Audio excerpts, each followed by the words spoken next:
ఇక్కడ గణపవరంలో ఇది గుడి పెద్దది. అందరూ చుట్టుపక్కల ఊరి నుంచి వచ్చి కూడా ఇక్కడే దర్శనం చేసుకుని ఇక్కడ ప్రదర్శనలు చేస్తారు.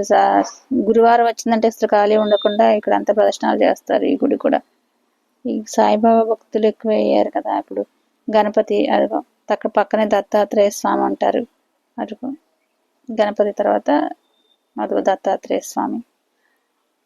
అట్లానే లోపలికి వెళ్తే అలివేలు తల్లి, పద్మావతి తల్లి, వెంకటేశ్వర స్వామి ఉంటారు.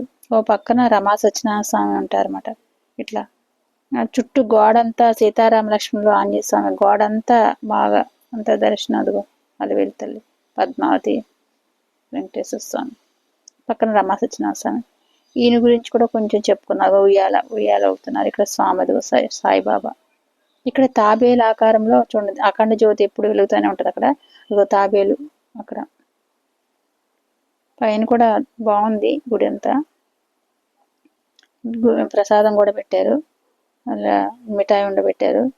అట్లా మన భారతదేశంలో సాధు అని కొంతమంది, యోగ్ అని కొంతమంది అని, ఇతను పుట్టింది ఎక్కడో తెలియదు, జన్మస్థలం ఏమీ తెలియదు అన్నమాట. కొంతమంది ముస్లిం అంటారు, అట్లా అంటారు. హిందువులు అయితే ఒక సాధువుగా నమ్ముతారు.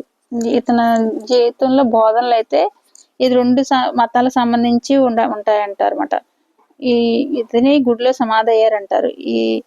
ఈయన శ్రద్ధ సబూరి అని ఇతని సాంప్రదాయం భక్తులందరూ కూడా అంటారన్నమాట.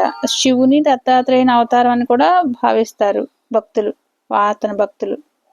అతని బోధనలో ప్రేమగా ఉండాలి, కరుణ ఉండాలి, దానం ఉండాలి, సంతృప్తి, శాంతి, దైవారాధన, గురు పూజ ముఖ్యమని చెప్పారన్నమాట. అద్వైతం, భక్తి మార్గం ఇట్లా చెప్పారన్నమాట.